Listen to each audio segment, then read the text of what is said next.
Jajuaman banta krinana ras kita toto noto kenca bila baji kita terlindung ibas malapetaka si melanda kerinana dunia. Jadi mekua ati Tuhan ta Yesus gelah kita min ula kena penyakit si baginda kebiarna seluruh dunia. Ras kita toto jaga sebagikan kata di bata. Tersembah kami manbandu di bata kami. Ema si nepa kula ras tendi kami. Itulah Allah yang menciptakan langit dan bumi. Dan itulah yang sudah datang ke dunia dan yang sudah disalibkan dan dikuburkan dan bangkit dari antara orang mati, yang berkuasa di surga dan di bumi, dan yang sudah begitu banyak Yesus menolong manusia dari berbagai macam penyakit. Karena itu kami berdoa, Tuhan kami Yesus, lindungilah kami daripada semua si jahat ini. Jauhkan kami supaya kami terpelihara daripadanya, dan masih Tuhan izinkan kami tinggal di bumi sebelum kami berangkat ke surga berjumpa dengan Tuhan. Inilah doa kami supaya semua jajaran perjanjiannya ini ada di dalam naungan-Mu. Engkaulah menjaganya, dan hari yang ada kami akan menyaksikan bahwa Engkaulah Allah kami.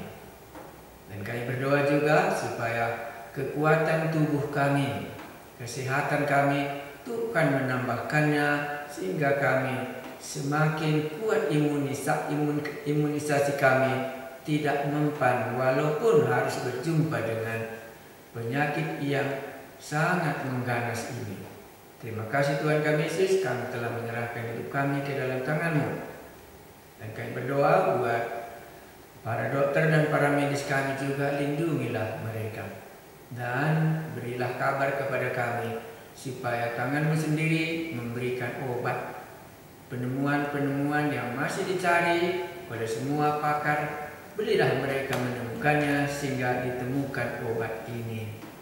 Dan kami berdoa buat pemerintahan kami, lindungilah pemerintahan kami daripada semua si jahat. Berilah mereka hikmat bagaimana mengaturkan kami sehingga kami ada damai dan terpelihara. Kepada-Mu lah puji-pujian kami, dan kami dapat beribadah bahwa Yesuslah Tuhan dan Juru Selamat kami. Amin. Baik, sekarang kita membaca bagian yang mungkin Anda tidak terlalu suka. Mari kita lihat, berharap Anda umumnya tidak suka. Tapi ada tertulis dalam Alkitab. Siapa yang merasa tidak suka dan siapa yang merasa suka, ada dua-dua di dalamnya.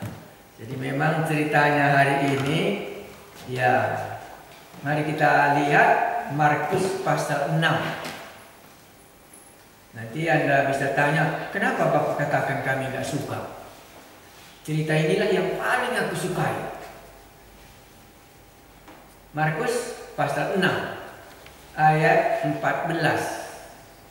Judulnya Yohanes Pembaptis dibunuh. Ya, ini cerita pembunuhan seorang nabi yang terbesar daripada semua nabi. Itu yang dikatakan oleh Tuhan Yesus. Yohanes Pembaptis dibunuh. Anda langsung tahu ceritanya Yohanes Pembaptis itu lahir saja pun dia ada ceritanya. Lahirnya saja sudah mujizat. Karena Zakaria dan ibunya Elisabeth sudah tua. Dan bukan tua saja, mandul. Tapi Tuhan izinkan Yohanes Pembaptis lahir untuk mempersiapkan jalan untuk Tuhan. Malam ini kita dengar Yohanes Pembaptis dibunuh. Maka langsung Anda ingat orang benar ini kok dibunuh. Apakah Tuhan tidak menjagainya? Maka dalam cerita perjanjian lama pun langsung kita ingat, itulah ceritanya si Habil dibunuh oleh si Kain. Si Habil yang berkenan di hadapan Allah kok dibunuh. Dan Tuhan mengizinkannya. Kalau Anda suka cerita ini, kuharap iman Anda sudah tepat. Karena umumnya orang akan berkata, kalau hidup kita berkenan di hadapan Allah, kan pasti Tuhan memelihara dan tidak akan terjadi celaka. Tetapi kita yang paling senang adalah waktu Yesus dibaptis. Datanglah suara dari sorga, waktu langit terbuka, inilah anak yang kukasihi, kepadanya lah aku berkenan. Dan Anda langsung teringat akan Bukit Golgota di mana Yesus disalibkan. Bolehkah Anda melihat iman kita yang benar? Mari kita baca ayat 14. Markus 6 ayat 14. Raja Herodes juga mendengar tentang Yesus, sebab namanya sudah terkenal.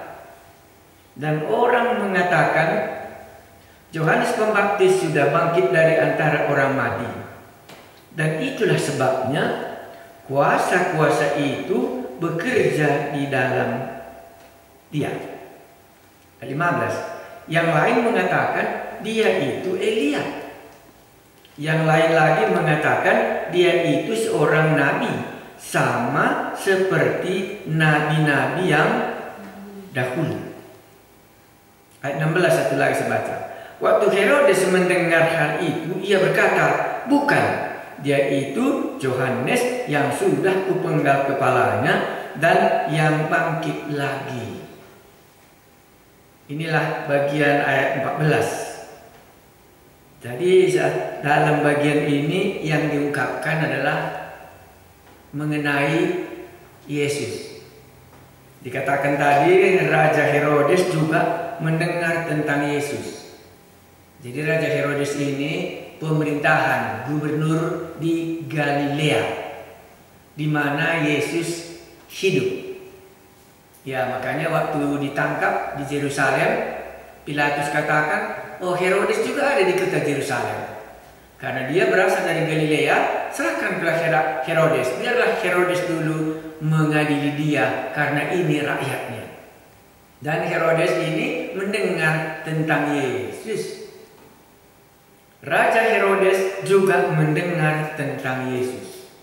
Jadi rupanya bukan saja rakyat biasa yang mendengar Yesus. Sampai kepada Raja Herodes pun mendengar tentang Yesus. Sebab namanya sudah terkenal. Jadi sudah nama Yesus, nama yang terkenal, kepada kerajaan pun nama itu sampai. Dan orang mengatakan Yohanes Pembaptis sudah bangkit dari antara orang mati. Jadi mereka tahu bahwa Yohanes itu sudah dipenggal. Oh, ini Yohanes yang sudah dipenggal kepalanya itu sudah menjadi bangkit. Jadi bagi mereka Yesus pertama kali mendengarnya, ini mungkin Yohanes Pembaptis sudah bangkit dari antara orang mati. Ada alasannya. Baru berikutnya, itulah sebabnya kuasa-kuasa itu bekerja di dalam dia. Jadi melihat mujizat ini, mereka memikirkan Yohanes Pembaptis sudah bangkit sehingga ada kuasa. Itulah kesan mereka tentang Yesus yang pertama. Ayat 15. Yang lain. Jadi Yesus ini banyak rupanya dinilai. Ya, banyak kali pendapat tentang dia. Termasuk Raja Herodes, termasuk semuanya. Yang lain mengatakan dia itu Elia. Kenapa mereka sampai berpikir bahwa Yesus itu nabinya Elia? Ya, Nabi Elia kita tahu ya, bagaimana Nabi Elia ini membuat umat Israel berbalik, bertobat kepada kebenaran. Jadi waktu mereka lihat Yesus, banyak dilihatnya orang berbalik dan bertobat. Inilah dia Nabi Elia yang sudah mengembalikan bangsanya yang sesat kepada jalan yang benar. Karena kita lihat banyak kali yang salah diluruskan oleh Tuhan Yesus. Jadi dia berpendapat, oh ini pastilah ini Nabi Elia yang dulu waktu zaman Nabi-Nabi. Berbalik dibuatnya, bertobat orang dibuatnya, gitu ya. Yang lain lagi mengatakan dia itu seorang nabi, sama seperti nabi-nabi yang dahulu. Ini lebih secara general, lebih umum. Pengenalannya kan Yesus merupakan seorang nabi. Kenapa mereka katakan dia nabi? Pasti Anda mengatakan karena di mana-mana dia mengajarkan firman Tuhan. Karena nabi itu kan mulut Allah. Dia mengajarkan firman Tuhan. Jadi orang ini melihat di mana-mana Yesus mengajarkan firman Tuhan. Saya sudah mengajarkan firman Tuhan, disembuhkannya orang sakit. Ada kuasanya. Makanya mereka berpikir, oh kalau dari lihat kuasanya, pasti dia Yohanes Pembaptis yang sudah dibunuh dan bangkit kembali, ada kuasanya. Karena kalau manusia biasa nggak bisa seperti ini, banyaknya kuasa di dalam dia. Ya inilah kalau Markus menceritakan. Tidak terlalu banyak, tetapi bisa juga kita lihat bagi kita siapa Yesus itu. Satu lagi ada ayat 16. Waktu Herodes mendengar hal itu, ia berkata, bukan yang mana? Bukan Elia. Bukan apa lagi? Bukan nabi-nabi yang seperti dahulu. Herodes menyangka, ya, bukan. Dia itu Yohanes yang sudah kupenggal kepalanya dan yang bangkit lagi. Wah, hebat ya. Dia langsung mengakui yang dipenggalnya kepalanya bangkit kembali. Gue cakap karona endah, gue ayak-ayak awih nendaya. Tahu kam awih ya? Bayangan. Karena dia sudah memenggal kepala Yohanes Pembaptis yang satu-satunya nabi yang mempersiapkan jalan untuk Tuhan Yesus. Karena itu dalam bayangannya, inilah dia yang kupenggal itu. Maka sekarang dia hidup di dalam ketakutannya. Berarti ada waktunya. Sekarang dengan lihat kuasanya ini, oh ini bukan nabi katanya. Ini bukan. Yang kupenggal kepalanya itulah sekarang ini sudah bangkit. Makanya kita katakan di sini Herodes dikejar oleh bayangannya. Apa yang dia sudah lakukan akan mengejar dia dan akhirnya akan menemukannya. Jadi kita semua bisa seperti Herodes. Bayangan yang kita sudah perbuat itu bisa menghantui kita hari ini. Inilah yang Raja Herodes ungkapkan di antara orang banyak. Jadi kalau kita tidak Raja Herodes, kita juga bukan orang-orang lain. Kita sebagai orang Kristen, menurut kamu, siapakah Yesus ini? Nabi? Kurasa benar. 100% jawabnya benar. Kenapa? Karena dia memberitakan firman Tuhan. Dia adalah mulut Allah, seorang nabi utusan Allah. Pasti kau berasal dari Allah. Karena dia menyampaikan firman Allah dan pengajarannya itu benar. Itu saja kak. Markus sampai di situ cuma dia. Tidak lebih dengan itu. Entah kenapa dia tidak ungkapkan lebih, kita juga tidak tahu. Kemungkinannya Markus melihat Yesus itu datang untuk melayani. Jadi kalau Yesus datang melayani, pastilah dia seorang nabi untuk melayani, menyampaikan firman Allah. Itulah dulu yang pertama. Baru kita baca ayat 17. Cerita 17 ini inilah bayangan, inilah awis yang mengikuti Herodes kemanapun dia pergi. Ya, hanya sebelum kita lanjutkan, bisa saja kita memiliki teologi. Kalau kita benar di hadapan Allah, pasti kita makmur. Kalau kita benar di hadapan Allah, pasti Allah akan menjaga kita. Tidak sakit-sakit. Keuangan pun beres. Bisa. Kurasa itu tidak salah pandangan teologi yang demikian. Bahkan dijamin oleh Allah kepada Abraham. Barang siapa yang memberkati engkau akan diberkati, dan barang siapa yang mengutuk engkau, ia akan kukutuk. Kurasa itu benar 100%. Tapi mari lagi kita di sisi yang lain. Kalau kita orang berdosa bagaimana? Kan kita dua-dua bisa ya. Kalau kita orang yang berdosa, seperti pemungut cukai dikatakan dalam Alkitab ini, seperti Saulus yang mengejar-kejar orang Kristen, apakah dia diberkati atau tidak? Maka jawab kita apa? Tidaklah. Karena kita sudah punya prinsip, yang benar yang diberkati, yang salah yang akan dikutuk. Beranikah Anda dalam posisi itu? Makanya dua-dua kita akan bisa membicarakan ini, karena bisa teologi kita belum benar. Menurut Bapak kenapa katakan tidak benar? Karena ada orang kalau dia di dalam posisi yang benar, menurut dia pastilah Tuhan akan berkati dia.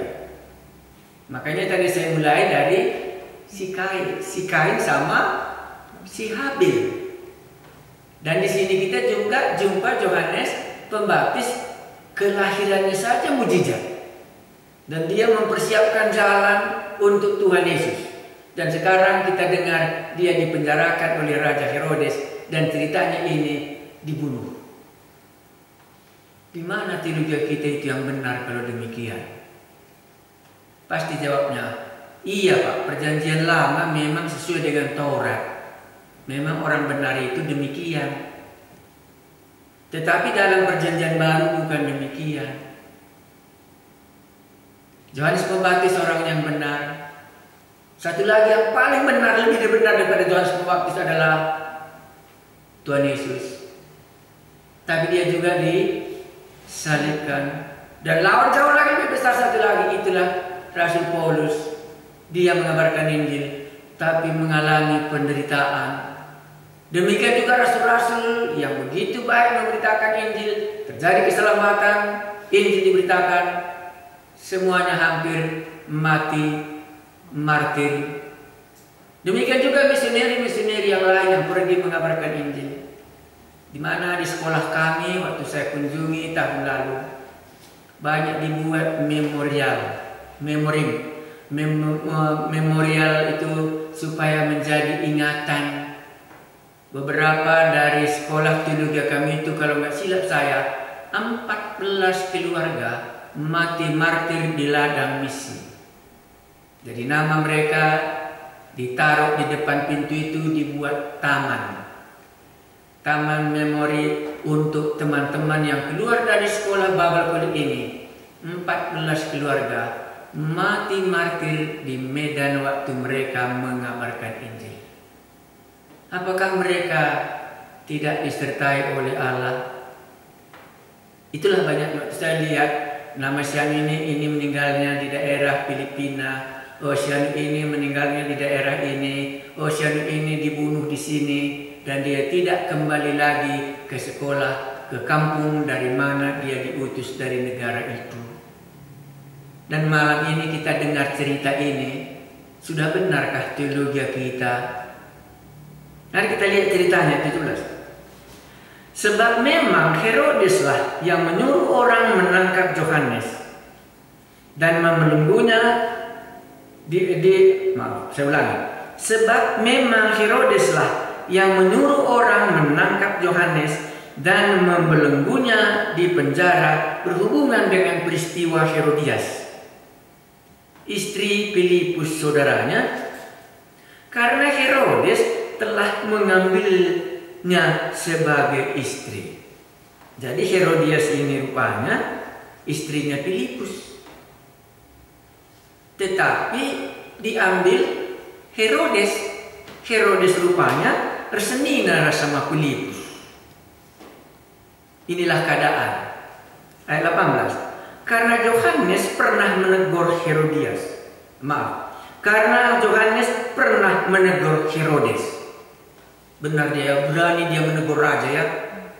Ya sekarang ini mungkin nggak ada lagi ini berani menegur, apalagi ini hubungannya dengan percabulan, kan menghina sekali begitu loh maksudnya ini. Karena Yohanes pernah menegur Herodes, tidak halal engkau mengambil istri saudaramu. Wah berani ya. Makanya sering juga kita katakan, jangan katakan kata yang benar kalau kamu selamat, kan? Katakan saja kata teng-teng, katanya. Entah kemana teng-tengnya pun, pokoknya jangan ambil resiko. Anda bisa juga katakan, inilah namanya nabi-nabi palsu. Boleh juga Anda katakan nanti. Baik, ayat 19. Karena itu Herodias menaruh dendam. Hebat ya. Nanti mari kita mempelajarinya, apa kesan Anda ada dendam pada Yohanes dan bermaksud untuk membunuh dia, tetapi tidak dapat. Sebab Herodes segan akan Yohanes karena ia tahu bahwa Yohanes adalah orang yang benar dan suci, jadi ia melindunginya. Jadi Herodes nggak bisa membunuh Yohanes karena Herodes melindunginya. Tetapi apabila ia mendengar Yohanes, hatinya selalu terombang-ambing. Namun ia merasa senang juga mendengarkan dia. Jadi bukan pertama kali Herodes mendengar tentang khotbahnya Yohanes Pembaptis. Senang dia. Iya, tetapi terasa terombang-ambing. Ayat 21. Akhirnya tiba juga kesempatan yang baik bagi Herodias. Alkitab memakai kesempatan yang baik, tapi ini kesempatan baik membalaskan dendamnya kepada Yohanes. Ketika Herodias pada hari ulang tahunnya mengadakan perjamuan untuk pembesar-pembesarnya, perwira-perwiranya, dan orang-orang terkemuka di Galilea. Makanya ini kan Galilea tadi. Pada waktu itu anak perempuan Herodias tampil lalu menari. Biasanya kan begitu kalau ada ini ya, ulang tahunnya, mengadakan perjamuan yang hebat-hebat. Dan ia menukarkan hati Herodes dan tamu-tamunya. Raja berkata kepada gadis itu. Jadi ada cerita anak gadis perlu kita dengar. Iya. Raja berkata kepada gadis itu. Berarti umurnya kurang lebih 20 tahun ya. Minta daripadaku apa saja yang kau ingini, maka akan kuberikan kepadamu. Tawaran diberikannya, kesempatan baik. Akan menerima hadiah dari raja yang sedang bersuka cita. Dan ini ditawarkan di hadapan perwira-perwira dan pembesar-pembesar kerajaan Herodes di daerah Galilea. Kesempatan kepada anak gadis menjadi kaya ini karena ada kesempatan bisa mendapatkan harta ya. Iya, bisa dimintanya apa saja yang dia mau. Ayat 23. Lalu minta daripadaku apa saja yang kau ingini, maka akan kuberikan kepadamu. Lalu bersumpah kepadanya, apa saja yang kau minta akan kuberikan kepadamu, sekalipun setengah dari kerajaanku. Bisa tiba-tiba dia menjadi tuan tanah ya. Kalau dimintanya luas tanah kan udah hebat dia ya. Inilah anak gadis tadi, saking bagusnya suaranya dan menarinya. Diberi kesempatan, walaupun setengah, kata Raja Herodes, akan kuberikan kepadamu. Ada kesempatan memilih yang terbaik. 24. Anak itu pergi karena dia masih umur 20-an, mungkin tak di bawah 20-an. Tidak bisa mengambil keputusan sendiri. Anak itu pergi dan menyanyikan ibunya, apa yang harus ku minta? Jawabnya, kepala Yohanes Pembaptis. Inilah hadiah yang diminta oleh Herodias. Anak gadis ini mendengar perkataan ini. Ya, kalau tadi kerajaan diminta kan bisa beli emas banyak ya. Tapi ini diminta kepala Yohanes Pembaptis. Anak gadis ini sama Herodias ini dua-dua perempuan atau laki-laki?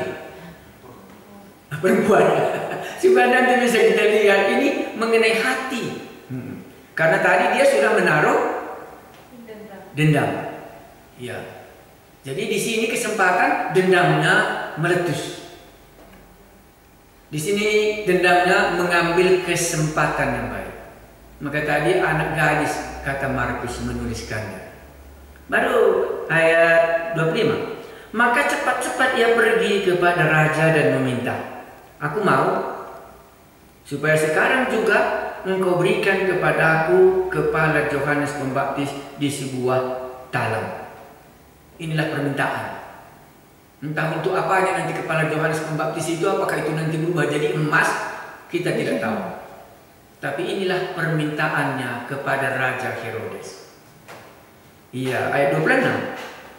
Lalu sangat sedihlah hati raja. Tetapi karena sumpahnya dan karena tamu-tamunya, ia tidak mau menolaknya. Berbahaya ya kalau berjanji. Iya, jangan terlalu muluk-muluk. Nanti bisa kita ditelannya. Sedih kali Raja Herodes. Tetapi karena dia sudah katakan itu di hadapan semua pembesar dan perwiranya, dia tidak dapat lagi menolaknya. Ada kemungkinannya Raja Herodes tidak berharap akan ini diminta seorang anak gadis. Kemungkinannya ya baju baru gitu ya. Iya entah apa intan, entah apa lagi yang lainnya. Tetapi kok lain dimintanya, yang tidak berguna bagi dirinya, itulah dimintanya. Iya, bisa juga rupanya kalau kita ambil kesimpulan, waktu aku baca ini, memang berbahaya dendam itu. Bisa juga itu keluar dari pikiran kita. Dendam ibunya tadi supaya membunuh Yohanes Pembaptis. Tapi karena Herodes melindungi, tidak bisa Herodias membunuh Yohanes Pembaptis. Karena dendam dia, karena ditegur oleh Herodias, tidak layak kamu meninggalkan suamimu Filipus, lantas kawin kau dengan Raja Herodes. Bisa juga dikatakan itu. Dendam ini akhirnya kemana? Pembunuhan. Kalau anak gadis bagaimana? Aturannya anak gadis itu kan lembut hatinya. I love you katanya kan, karena lembutnya hatinya. Rupanya kepala manusia yang dimintanya. Bisa juga anak-anak muda dengar, oh ngeri juga rupanya anak gadis ya. Ngeri juga. Yang ngeri, beberapa dalam Alkitab kan ngeri anak gadis kan. Simpson Delila juga kan dibunuhnya kan, ngeri itu. Iya, Salomo juga dibunuhnya. Ya, jadi kalau gitu nggak mau lagi lah aku pacaran dengan anak gadis, boleh. Kalau Anda rasa takut kan bisa. Iya. Nah makanya kita lihat semuanya sama Pak kalau gitu. Laki-laki itu kan ya jalannya laki-laki gitu kan, bisa ya, sangat sederhana kali. Tapi itulah kalau kita membacanya, karena Markus dibiarkannya kita mengambil keputusan. Tapi kalau dari segi pendeta-pendeta yang menegur orang yang bersalah, bisa juga lain ceritanya. Salah kita dibilang, kan sudah sakit hati dia, sekarang sudah ditendangkannya kau. Nah sekarang tunggulah tanggal mainnya, kepalamu nanti dipotong. Kan begitu kurang lebih. Nah jadi banyak kita bisa belajar dari cerita ini. Ya mari kita lanjutkan bagaimana, apakah dikasih kan gitu, kepala diminta menjadi hadiah. Dan Alkitab kita, kitab yang suci menuliskan kejahatan kriminal yang lebih hebat ini. Kalau enggak kemarin saya mendengar penembakan di daerah Kanada itu, ya tapi bukan seperti ini. Kalau ini kan secara resmi di hadapan manusia ramai semua di dalam raja dan tamu-tamu yang terhormat. Dibawalah kepala manusia di atas talam.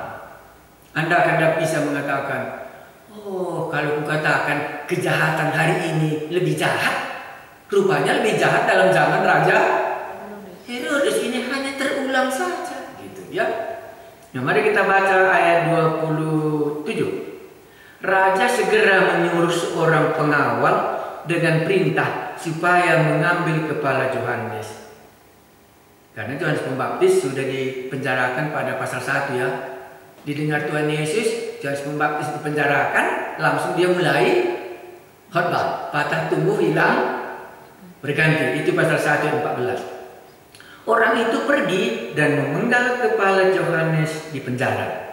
Ia membawa kepala itu di sebuah talam dan memberikannya kepada gadis itu, dan gadis itu memberikannya pula kepada ibunya. Bisa juga ibu-ibu mendengar cerita ini. Ya, kenapalah ibu ini mau menerimanya? Sudah ditinggalkannya suaminya siapa? Filipus, ambilnya lagi suaminya Herodes. Sekarang dia ambilnya lagi kepala Yohanes Pembaptis, dan itu ada di tangannya. Nanti Anda akan mengambil kesimpulan, jangan-jangan malam ini ada yang mimpi mengingat kejahatannya, dibawalah di talam kepala. Inilah dia anak gadis yang baik, yang menari. Inilah hadiah untuk kamu. Baru diambilnya hadiah itu, diberikannya lagi kepada ibunya lagi menjadi saksi. Mari kita baca ayat 29. Ketika murid-murid Yohanes mendengar hal itu, mereka datang dan mengambil mayatnya, lalu membaringkannya dalam kuburan. Inilah satu-satunya mayat yang dikuburkan tanpa apa? Tanpa kepala. Ya, hebat ceritanya ya. Dan kitab suci menuliskan hal itu. Apa kita ambil kesimpulannya dalam cerita ini masing-masing? Sebagai pengkhotbah, beranikah kita menegur Raja Herodes dengan pelecehan seksual di sini? Kalau berani, akibatnya apa? Kepala menjadi hadiah pada orang bersuka cita. Kalau untuk orang ramai, apa yang bisa kita pelajari orang yang menonton? Kan ini kan di hadapan orang ramai. Bagaimana kesan pendengar yang duduk pada waktu itu menilai baik Raja Herodes maupun anak gadis ini maupun ibunya maupun Herodias ini? Maka penonton boleh katakan, tadinya pesta bersukaria. Di dalam kita bersukaria ini ada kepala orang yang dipenggal dan tubuhnya dikuburkan tanpa kepala. Dan ini permintaan seorang anak gadis bersama ibunya Herodias. Maka Anda katakan, nasibmu nak orang bersukacita, tapi engkau kehilangan kepala. Anda mungkin lebih pintar mengutarakannya. Tapi berulang kali waktu cerita ini saya baca, teringatlah saya beberapa bagian dari kitab Wahyu. Berapa lama lagi katanya, Allah yang adil tidak membalaskan semuanya ini. Itu sering kali saya baca di dalam kitab Wahyu. Maka kalau sesudah dibunuh Kain si Habil, kan Habil melapor kepada Allah. Tapi di sini Yohanes Pembaptis nampaknya nggak kedengaran dia melapor. Aku sudah dipenggal kepalaku oleh Raja Herodes. Cuma tubuhku yang dikuburkan oleh muridku. Tapi waktu saudaranya si Kain itu si Habil melapor dia kepada Allah. Kain, di mana adikmu Habil? Nggak tahu. Darahnya telah berseru kepadaku. Inilah Raja Herodes, dan inilah ceritanya yang manakah bisa menambahkan iman kita. Karena semua cerita ini Tuhan mau membuat cerita ini supaya kita sampai kepada keputusan. Kalau akulah di pihaknya Yohanes, bisa juga aku bertobat. Nggak maulah aku menyatakan yang benar, boleh. Tapi boleh juga Anda katakan, aku akan bersedia seperti Yohanes Pembaptis, tidak akan mengkompromikan firman Tuhan. Boleh. Berarti kita semakin nekat sebagaimana Paulus katakan. Karena aku dipenjarakan, semakin banyak orang berani memberitakan Injil. Boleh. Nah, dan bagaimana kita melihat manusia dalam zaman Raja Herodes ini? Terutama tentang perkawinan di tengah-tengah keluarga. Tentang perkawinan, ini kan tentang perkawinan karena Herodias kawin dengan Raja Herodes. Ya, baru anaknya gadisnya ini meminta supaya kepala Yohanes yang dibunuh. Boleh juga Anda katakan, inilah Pak kalau kita buta. Boleh kan? Kalau seandainya anak gadis ini minta harta yang banyak, kan sudah makmur hidupnya, dapat dinikmatinya. Tapi karena bukan itu dimintanya, maka maut senantiasa mengikuti bayangan dia. Itu maka didengar Yohanes Pembaptis, itu maka didengar Raja Herodes, kuasa Yesus, langsung dia teringat apa? Iya, Yohanes Pembaptis yang sudah penggal kepalanya tadi sudah bangkit. Makanya hati nurani kita tidak bisa kita sembunyikan sebelum diampuni. Bayangan akan terus mengejar kita.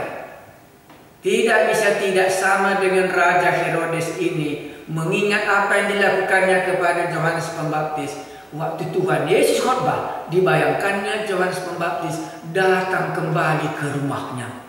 Untunglah nggak dalam mimpi datang, ya aku di Yohanes Pembaptis kan? Ya karena kita nggak bisa lagi orang mati kembali. Tetapi Tuhan Yesus yang menyembuhkan banyak, membuat mujizat. Kok diingatnya Yohanes Pembaptis? Kita pun nanti akan sama semua ini. Cerita yang sudah Anda buat dan Anda sudah tutupi, dan pada waktu suatu hari akan terngiang lagi kembali. Inilah akibatnya karena dosamu dulu kan. Nah, ini langsung kembali semua. Itulah sebabnya kalau orang bertobat, bisa dikatakannya, akulah memang yang paling jahat daripada semuanya. Itu kata Paulus ya. Tetapi aku telah dikasihaninya. Dia tidak lupa akan nostalgia kejahatannya semua. Tetapi dia juga tidak lupa apa yang sudah dibuat oleh Yesus. Maka akulah yang paling jahat daripada semuanya. Tetapi aku telah dikasihaninya. Dua ini terjadi kalau tidak ada pertobatan. Jelas dosa kita, tapi jelas juga apa yang kita sudah dikasihani oleh Allah sendiri. Apa Anda ambil kesimpulan dari cerita ini? Benarkah sudah teologi Anda di dalam perjanjian baru yang benar itu menderita? Supaya orang yang tidak benar bisa dibenarkan. Maka teologi yang terbesar sekali di dalam Rasul Paulus, itulah 2 Korintus pasal 5 ayat 21. Dia yang tidak berdosa dibuat Allah untuk berdosa supaya kita di dalam dia bisa kita dibenarkan. Kalau Petrus katakan bukan, dia telah memikul dosa-dosa kita di dalam tubuhnya di kayu salib. Ini teologi perjanjian baru yang benar. Tetapi tidak bisa lupa di baliknya, awih bayangan semua tindakan yang sudah kita lakukan, kalau belum diampuni, dia setiap malam akan berkunjung. Sebagaimana Raja Herodes dikunjungi oleh kepalanya Yohanes Pembaptis. Kemungkinannya dibayangkannya waktu diserahkan pengawal-pengawal itu kepada anak gadis ini, dilihatnya di dalam pestanya itu. Dan sekarang didengarnya Yesus yang punya kuasa, langsung teringat dia nostalgianya bahwa ini Yohanes Pembaptis sudah bangkit. Lebih dalam lagi, kalau begitu Raja Herodes ini percaya ada kebangkitan. Jadi bagaimana pun kita mengatakan aku tidak percaya ada kebangkitan, Raja Herodes seperti itu pun percaya ada kebangkitan. Maka sesudah kita nanti bangkit, maka semua catatan hidup kita akan dibukakan. Itulah sebabnya maka kita katakan berbahagia berbahagialah orang yang dosanya diampuni dan kesalahannya tidak lagi diperhitungkan oleh Allah. Saudara yang kekasih, di manakah cerita ini berakhirnya? Kalau saya kadang-kadang berakhirnya saya katakan, kalau melihat kejahatan ini, tidak bisa tidak, pasti ada neraka. Kalau tidak ada neraka, maka melaporlah nanti Yohanes Pembaptis kepada Tuhan Yesus. Tidak ada keadilan. Hadiah mereka berpesta, kepala aku kok nggak dihukum orang seperti ini. Jadi kadang-kadang kita melihat kejahatan, tetapi kita bisa bayangkan hukuman pun pasti akan terjadi. Saudara yang kekasih, yang mana kita ambil dalam cerita ini? Mungkin kita katakan, aku lebih sukalah aku yang orang berdosa tetapi sudah diampuni. Boleh, tapi ada orang yang benar menderita supaya kita bisa dibenarkan. Dia yang tidak berdosa dibuat Allah menjadi berdosa supaya kita di dalam dia dibenarkan di hadapan Allah. Berbahagialah orang yang dosanya diampuni dan berbahagialah orang yang pelanggarannya ditutupi. Berakhirlah awih dundai ngayak-ngayak kam. Berakhirlah kesusahan secara jiwa akan menyertai kita. Makanya bertobatlah supaya Tuhan mendatangkan waktu kelegaan kepadamu. Itu khotbahnya Simon Petrus pada hari raya Pentakosta. Tidak ada kelegaan bagi Yohanes, tidak ada kelegaan bagi Herodes. Walaupun dia sudah memenggal kepala Yohanes Pembaptis, tapi tidak selesai didengarnya Yesus melaksanakan mujizat. Teringat dia apa yang dilakukannya. Saudara-saudara yang kekasih, bolehkah kita bertobat melihat kejahatan kita? Kalau tidak, maka Anda sendirilah yang akan terus dikejar. Tidak mungkin jiwa kita tentram. Tidak ada kedamaian karena musuh akan tetap mengejar jiwa kita. Apa yang kau buat, hai Kain, kepada saudaramu? Siapa namanya itu? Kepada si Habil. Darah adikmu itu berseru kepada aku, kata Allah kepada Kain. Herodes sama. Kepala Yohanes Pembaptis dipenggalnya dan dibayangkannya Yohanes Pembaptis sudah bangkit dari antara orang mati. Maka kita semua, sebagaimanapun kita akan sampai juga keputusan, rupanya ada kebangkitan. Dan sesudah ada kebangkitan, maka terbukalah semuanya apa yang kita lakukan. Sebelum itu terjadi, lebih baik kita menerima pengampunan sebelum penghakiman akan terjadi. Surga dan neraka pasti akan terjadi. Penderitaan Yohanes Pembaptis, akhirnya dia berakhir di surga, dikuburkan tanpa kepala, tapi waktu dia bangkit nanti memiliki tubuh kemuliaan. Kejahatan Raja Herodes dia harus bertanggungjawabkan, di mana waktu Yesus datang kedua kali, sama dengan kita. Itulah makanya kita kumandangkan Yehezkel pasal 33 seperti ayat 8 tadi malam. Kalau engkau tidak peringatkan orang jahat supaya dia bertobat, engkau akan dituntut penghakiman waktu terjadi. Tetapi waktu engkau mengungkapkannya, maka engkau lepas daripadanya.